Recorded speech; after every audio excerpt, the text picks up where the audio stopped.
Thank you very much. I'm going to give you a global perspective on our industry.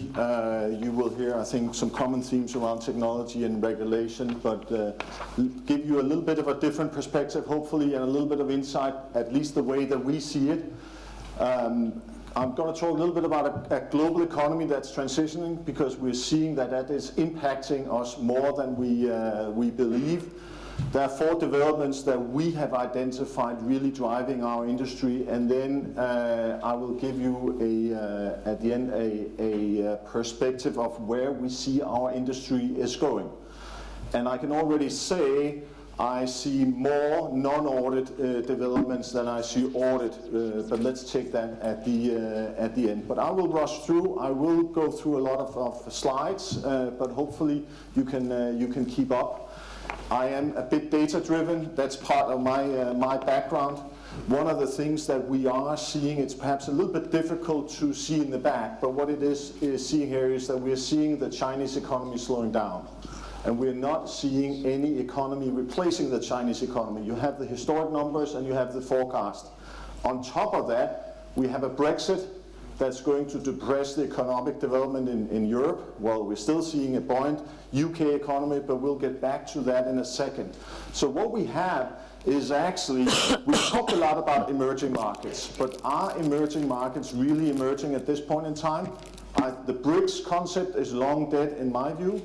We've seen the Chinese economy has really driven a lot of the resource-driven economies. We've got low oil prices, we've got low raw materials. So, for example, the African continent used to be quite hot. Is it still hot? I would actually question that. And you see that a large part of the geographies, the yellow ones up here, is what I would term as resource-driven economies. Even Norway is coming to the stage where they couldn't finance everything by oil. Same thing in Canada, in Australia, in South Africa. So what are we seeing from a global economy point of view is really that we're seeing a lot of uncertainty. The oil prices is impacting. You heard about the Middle East, where Dubai or the UAE is introducing VAT just to start financing the deficit. We are seeing a lot of uncertainty around in the world, and from an economic point of view, it is quite interesting what's happening. The most robust economy, if you ask me at this point in time, is actually the US. Now, the question is, of course, with the elections coming up, what kind of direction they will take. But right now, let's talk a little bit further on the European.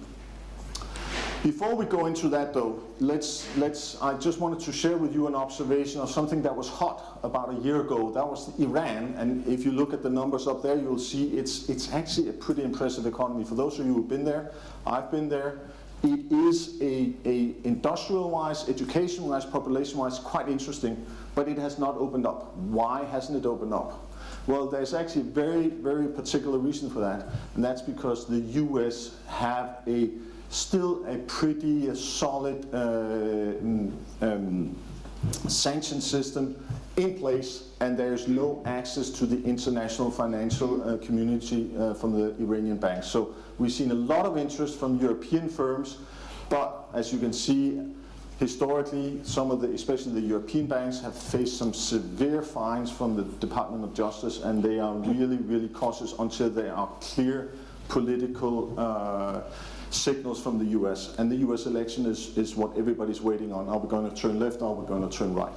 But it's one of those economies that we thought, especially from our European clients, that would be a growth opportunity, but it hasn't surfaced yet. Let's talk a little bit about Brexit. I think you've heard a lot. I have one viewpoint on it, or a few, and I'll share a couple of observations. Of course, we're talking about the second biggest economy in the second biggest economic bloc in the world. It is very, very important. What does that mean for our industry? That's a big question. One point I would say, which is very clear seen from our perspective, is, and I'm not trying to insult you with the headline, that was the campaign manager of Clinton the First, when he said, what's the strategy to beat Bush the First? It's the economy, stupid. And I think it's the same explanation we're seeing in the EU. We have stagnated since 2008. I come from Denmark and say our Danish GDP is just getting back to the 2006 levels by now.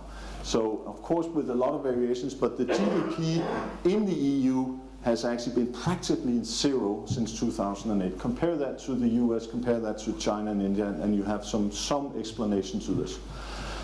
I'll give you an example. What does this mean? And I think the UK automotive industry is rather interesting. It is a sizable industry, and this is also the reason why the Japanese government has written a 14-page note to Ms. May on what they expect on the access to the common market, because alone in the UK, the Japanese firms have around 140,000 employees, and the automotive industry, Honda, Nissan, etc., is a good example of that. The big question here, is it going to be a hard or a soft exit? But let's move a little bit closer to home. Let's talk about the financial city of London as the financial center in the world. It is some impressive numbers. It is also the reason why the professional services market in London, it's probably the reason why we're also sitting here today. The professional service market in London is very well developed. It has a world-class ecosystem. You can see some of the figures on the right. What does this mean for the UK economy? But also, what does it mean for our industry? I can illustrate this very easily. 2/3 of the networks, the global networks are actually in the world, are headquartered here in London. We only have 5 of the top 15 that are headquartered outside of London. I think it illustrates it pretty well. The big realization is that London is, for the size of the UK economy, the professional services market. I'm not only talking our industry, but it's probably the most developed, both within the legal space, also within the management space, which I know quite well, etc., etc. So what will it mean for us if London will not continue to be the financial center of the world? New York may disagree a little bit with this statement, but it is. My view on this one here, it is really a big question of how London and the UK will align itself to Europe going forward. We know from reason that we expect that Article 50 will be in effect in a couple of months' time. Already we can see now that public sector consulting is having a tremendously good time, because the UK government needs a lot of advice on this one here. But we are already seeing now in the rest of the market that investments into the UK are holding up. They are waiting to see what are the terms. I assume that the Japanese car manufacturers are thinking about how will they do this. It's going to be anybody's guess where this is, but my argument would be, where will London be as a financial center? That is going to impact our market. Unfortunately, I don't have the answer. I'm a consultant, so I have a lot of good questions, but I don't have the answers. So otherwise, that of course would be interesting. Let's talk about 4 developments, and you will hear them a lot today when I see, and you've already heard of 4 things that we see are shaping our markets. And I say, why is this? This is Janine van Dielen, a Dutch regulator, head of IFR. But one of the things is regulation. The other one is China. I will speak further on China and share with you some things and some facts, some observations you may not have seen before. Technology will be a big theme, and I think also the people side. I will not do it in much detail, but just give you a highlight, and then I will turn into a prediction of how we see this will form our industry going forward. One thing, and I've just picked the EU audit reform, my previous speaker was much closer into this area, but the big question is really, are we talking about this being audit and advisory, or will it be audit or advisory? That is the end game, that is the big question. I don't have an answer to this. My fellow speaker may have, but this is the big question. And the second part is, what is the cost of quality? The cost of quality, or cost of poor quality, is going up. I think it was very well illustrated with some of the... so that's one driver from a regulatory point of view. The other one is China. And just bear with me and follow this video while I speak for a second, because here are the 10 largest firms in the world. You probably don't know half of them. I didn't. I recognized a few of them, General Electric, etc., etc. But when you look at it, well, let's just see them come through. We know ExxonMobil, we know our good friend from Berkshire Hathaway, but let's look at some of the bigger, and it is again China. How is China impacting this market? It is not to be underestimated. I didn't know this firm, or this bank, China Construction Bank, and the ICBC. In 2025, McKinsey projects that about 120 of the largest 500 firms in the world will be based in China. Some of them are already there today. One of the things that, if you look at the IAB statistics, is that there are no statistics for the Chinese market. But let me share you a few things. This is the ranking by the government of China in the Chinese market as it is today. 2 of the biggest 4 firms are not ranked here. They're not amongst the 4 largest. We expect that BDO will go from number 4 to number 3 shortly. We are the largest auditor of state-owned enterprises in China. What does that mean if you compare that to the previous picture for the development of the global audit market? It's quite interesting. The IAB doesn't have these statistics, but I will encourage them to look into what's the Chinese ranking on this, because it is very, very interesting. And if you buy the argument that the Chinese economy, it's not an emerging economy, it's already a world economy, it will impact our industry as the US impacted it after the Second World War. Another thing is people, the war for talent. I think we have a fundamental challenge that our industry is not very attractive for young talent to come on board. We will see that we will fight over fewer working age population. I've just taken some statistics here. It is the attractiveness of our industry, or the unattractiveness of our industry relative to others, is a fundamental challenge we have already today. And then the last thing is technology. We can spend a lot of time on this one here. It is something that is keeping us awake at night. I've taken the KPMG with IBM and Watson. It's really interesting. I know Xero is also on the list here today, but what they're doing in changing the accounting industry, and those of you who has not looked into what's happening around blockchain and how that's going to transform our industry, I can only encourage you. But it is really interesting / scary. So what does that mean for our industry? We think it's changing fundamentally. When we looked at the historic growth rates, we as a group have been able to generate around a little less than 6% growth. After 2008 we had a dip, but consistently 6% growth, which is pretty good in an established industry. If you're not in the IT space, 6% is pretty good. Is that going to continue? Question mark. If we look at the current structure, and I know, and I'll just share with you because they were just recently published in the last couple of days. These are the 15 numbers, and the 16 are coming out shortly. And PwC and Deloitte has just published theirs. I guess you have all noticed that. PwC at 35.9 and Deloitte at 36.8. So they are fighting about around number 1, number 2 position. But let's look a little bit closer at those 4 guys. Are we talking about the big 4? Are we talking about the big 3? Or are we talking about the big 2?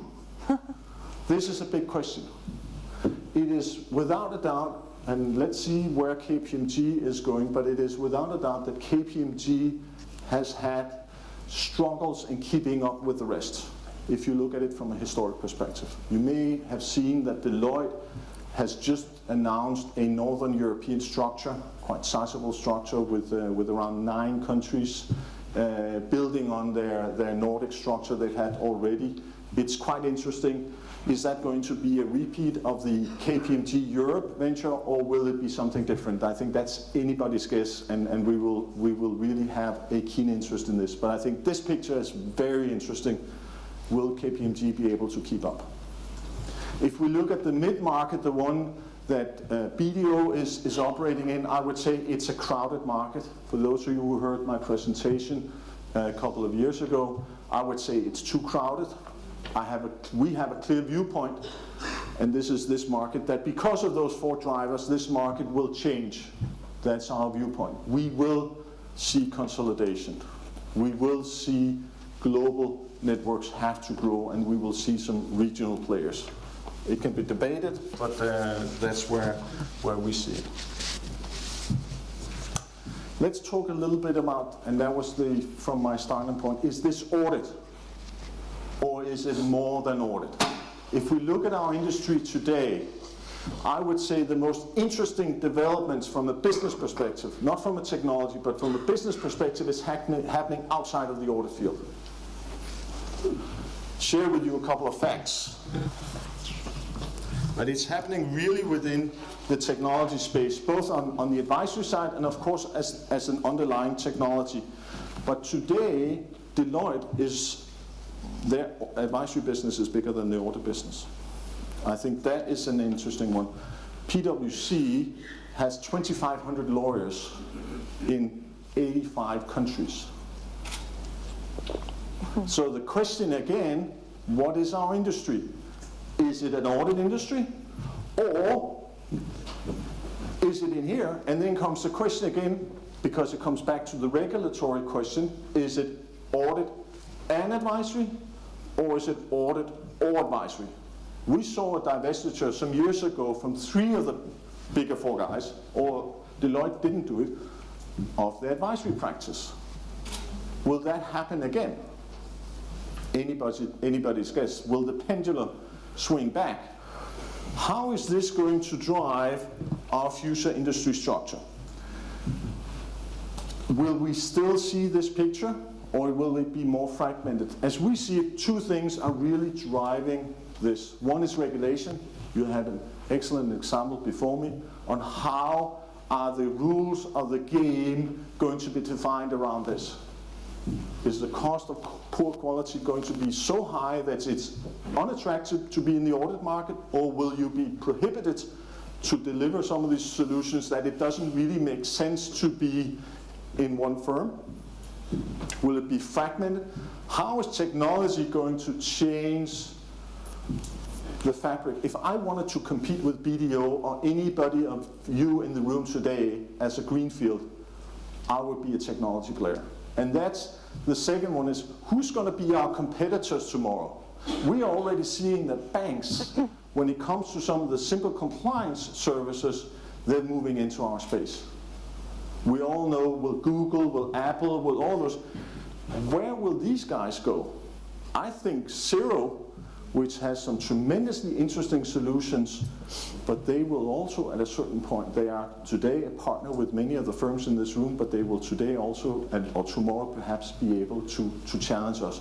So I think from an industry perspective, we're faced with some tremendously big questions. So a lot of questions. I don't have all the answers, but I think we can take that in the questions now. Thank you very much.